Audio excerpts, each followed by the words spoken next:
How do you make sex more intimate?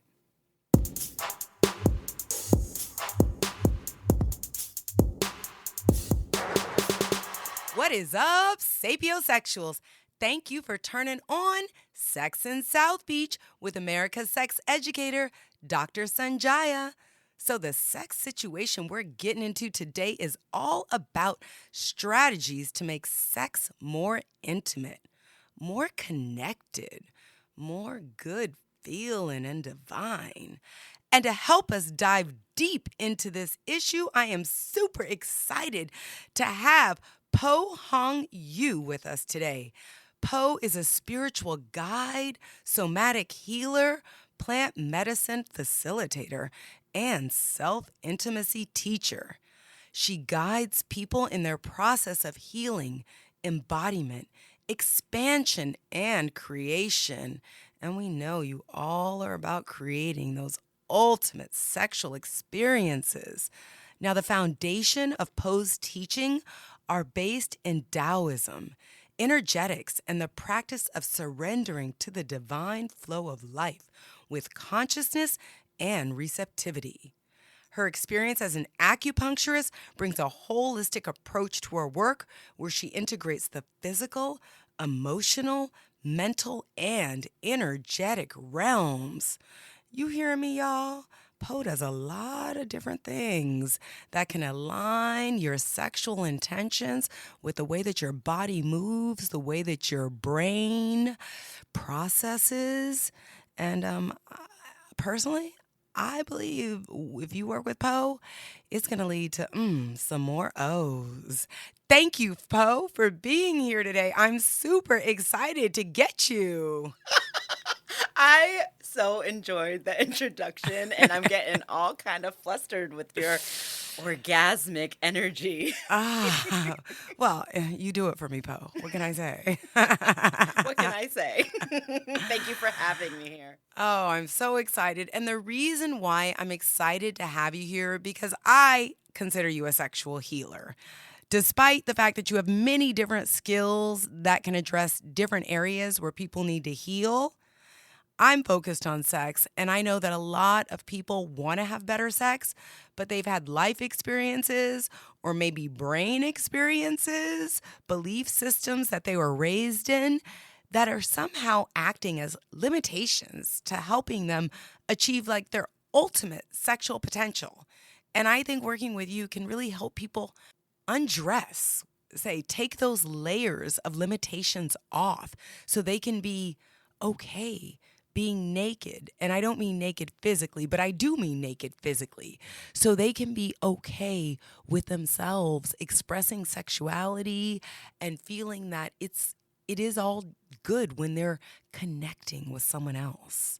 So, can you talk to us a little bit about how you do that or how you help women heal?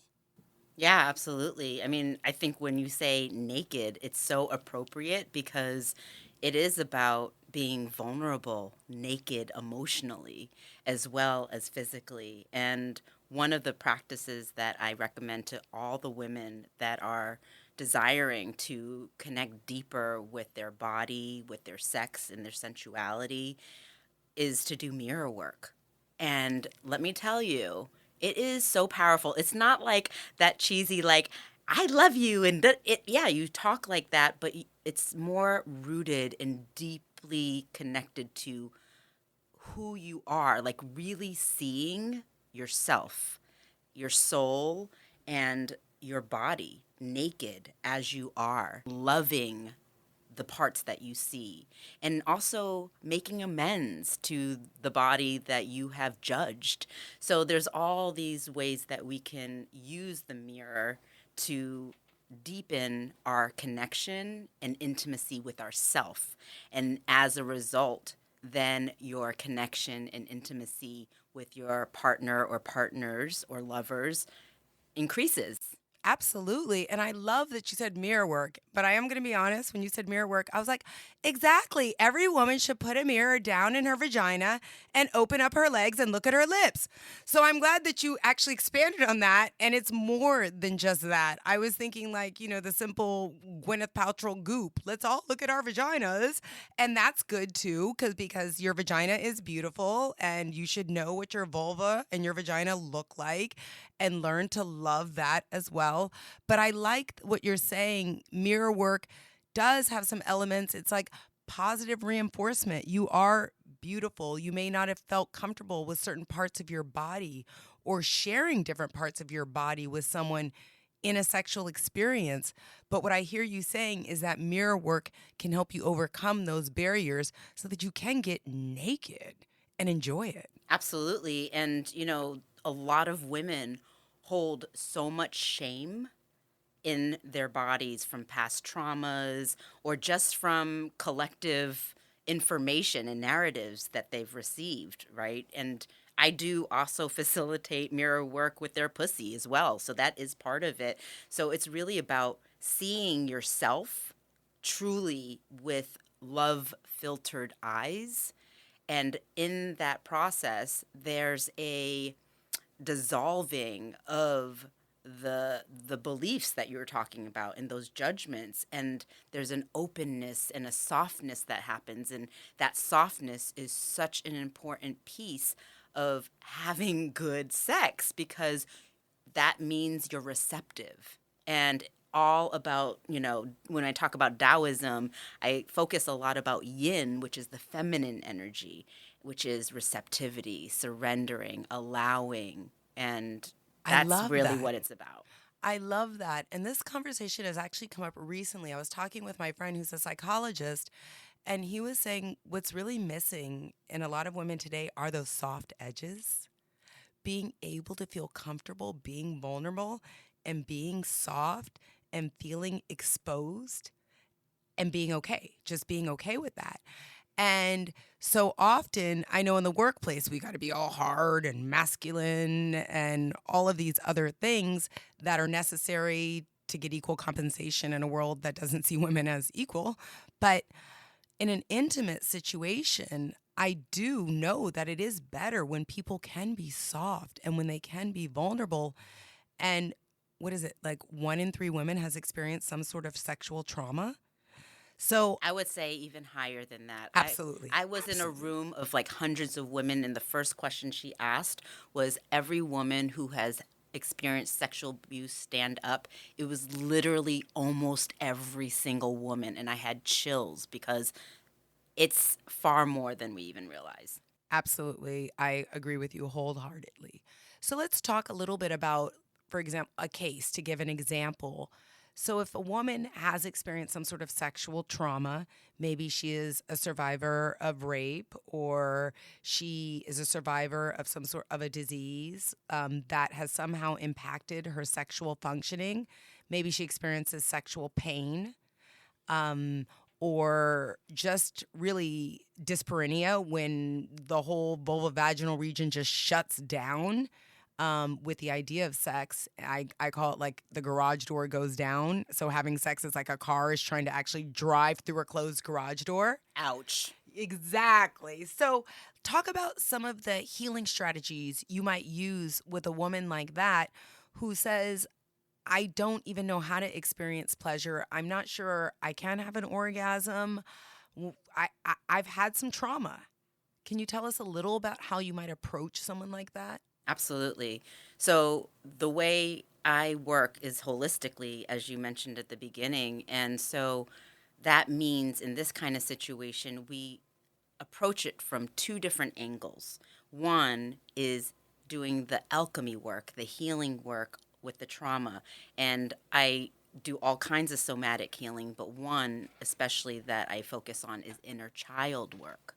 And really going into experiences that are ready to be healed so that you can transmute that energy because trauma lives in the body, it lives in the nervous system, it lives in your cellular membranes. And so it's really critical to do that kind of work on a bodily somatic level. So you got to address the pain aspect. And then on the other side, we do self-pleasuring. Like, and Mm. self-pleasuring looks all kinds of ways. It can be literally, playing with your pussy, but it could just be dancing sensually, as Right. you look at yourself in the mirror or something like that. It really is about on each way you meet yourself where you are. So it's never about going past your boundaries.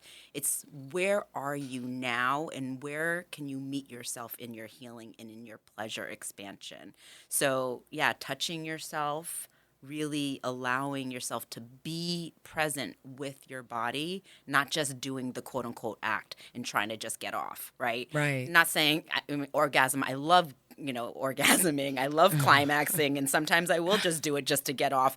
But there's a process where we can just touch ourselves and feel the sensations moment by moment without an attachment to the outcome. And Right. that in itself expands your capacity to feel. And to feel, if you expand your capacity to feel pain and capacity to feel pleasure, then it expands your capacity to feel all the goodness. I love that.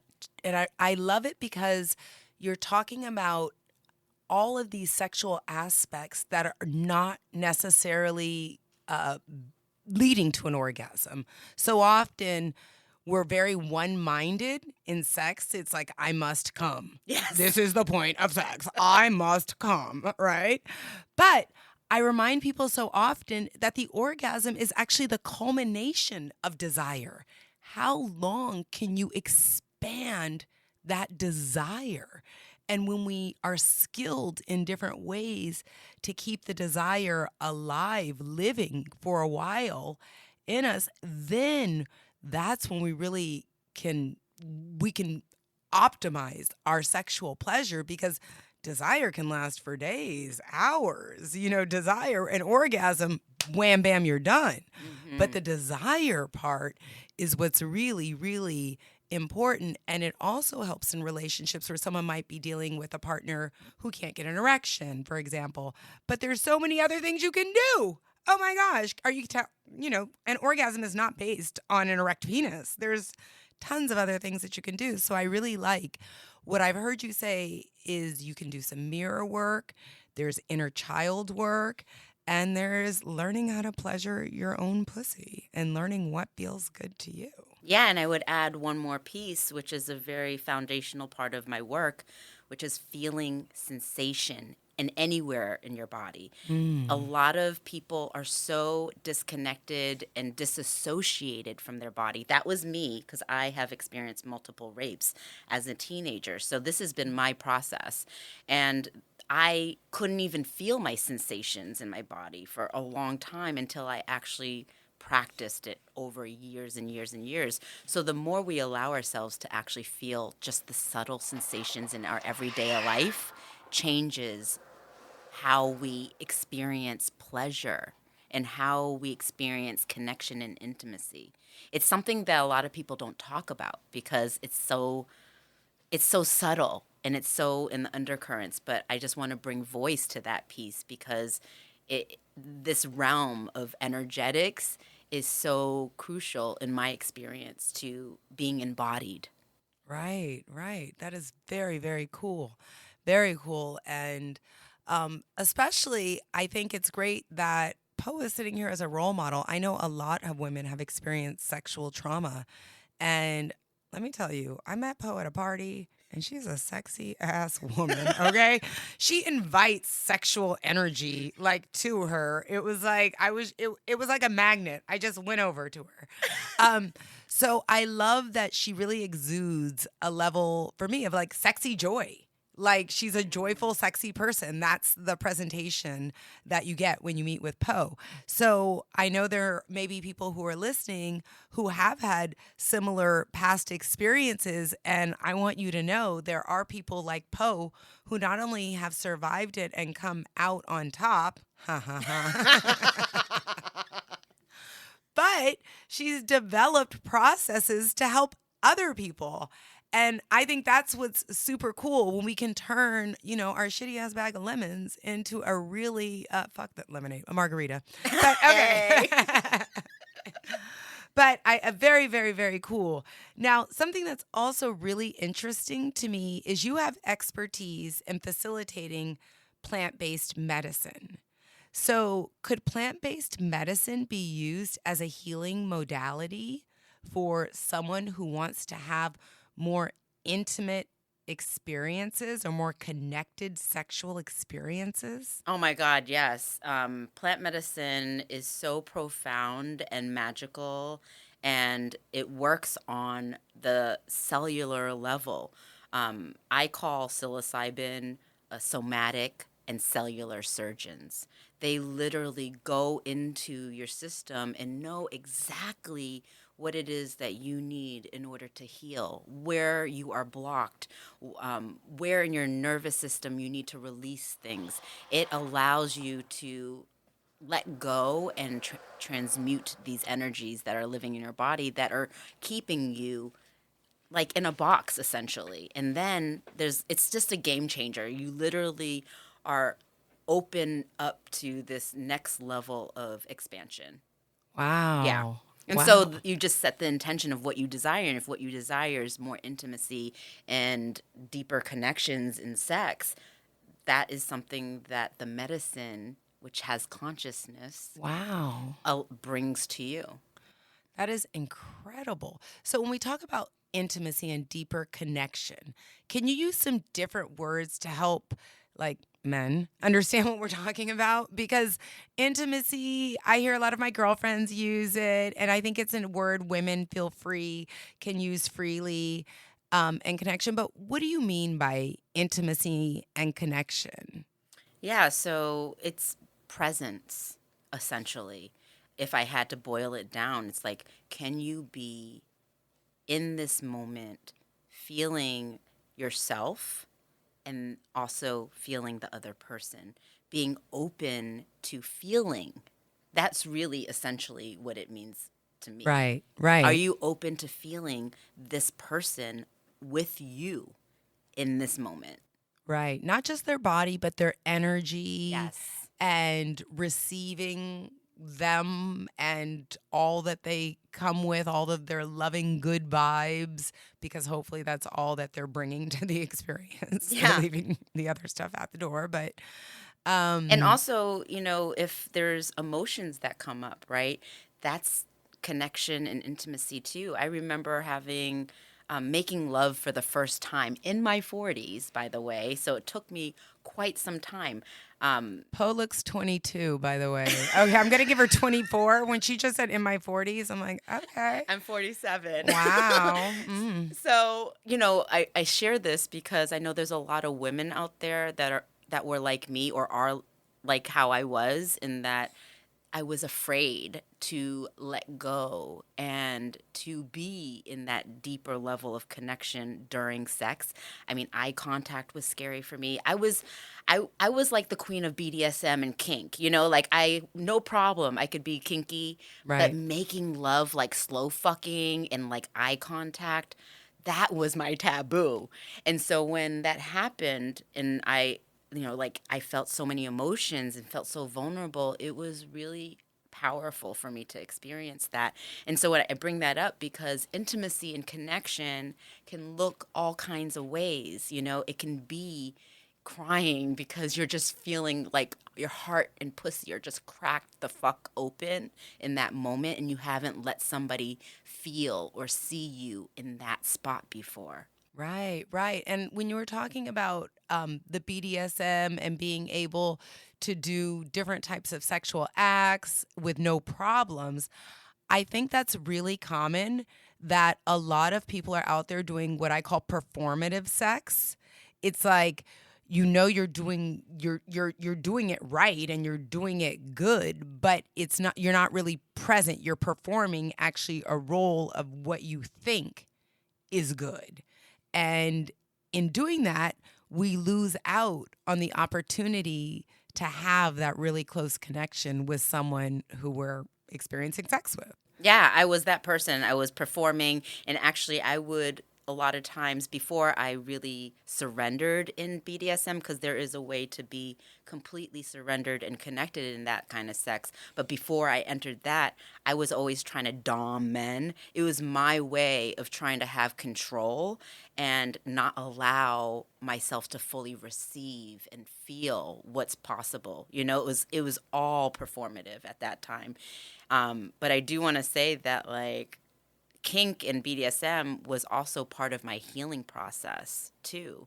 Right, Yeah. right. So it's all really fruitful, and I knew for me inside that I really needed to open up to making love and letting somebody in even deeper.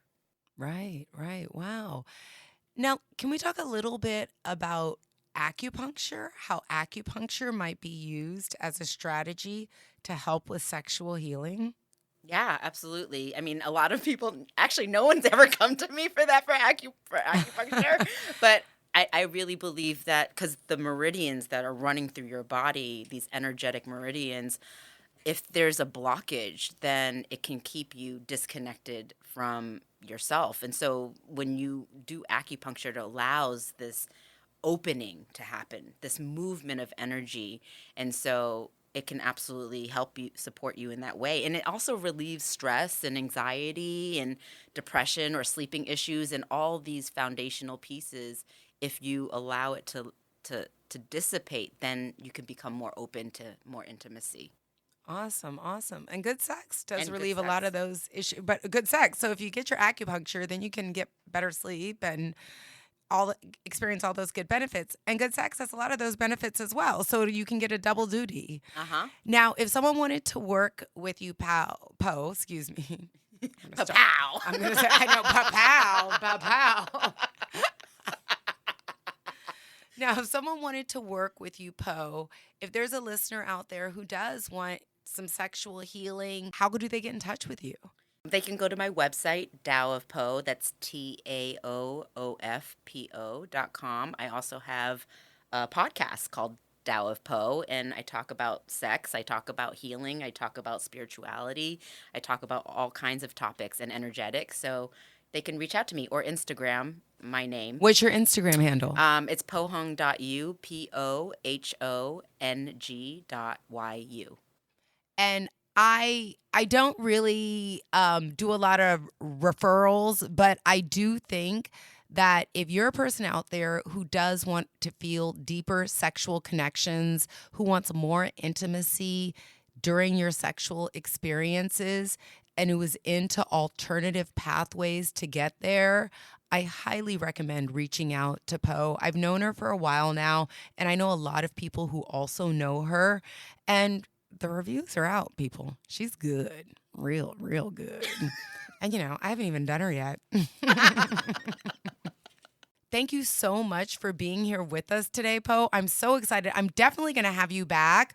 For those of you who are still wondering, what is plant-based medicine? Does she mean smoking weed? That's not what we mean. And we're going to have Poe come back, and we're going to talk exactly about what she does with plant-based medicine to help you have some better sex.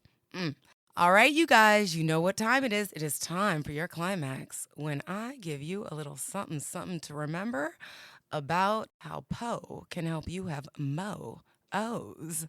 One, a lot of women have experienced trauma and it does interfere with their sexual experiences. Women who have experienced trauma and want to have better sex, I am here to tell you that Poe can help you do it.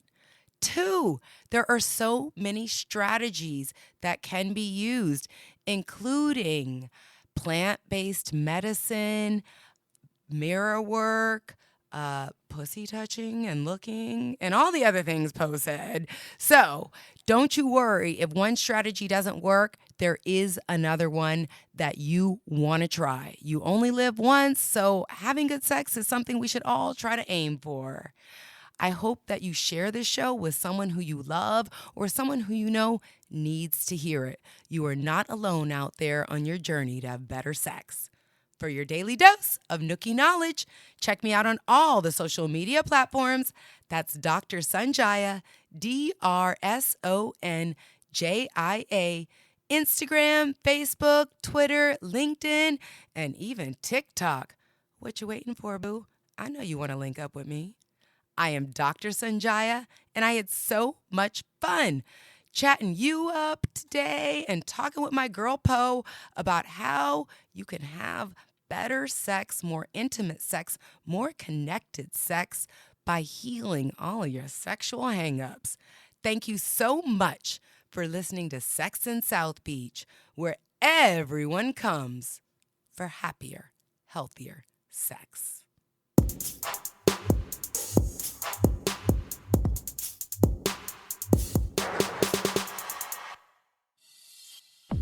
My Uber driver lost his mind the other day, but he blamed me. He said I smelled so good he became too excited to drive. This man actually pulled over to get himself together. And he refused to drive until I told him the name of my fragrance.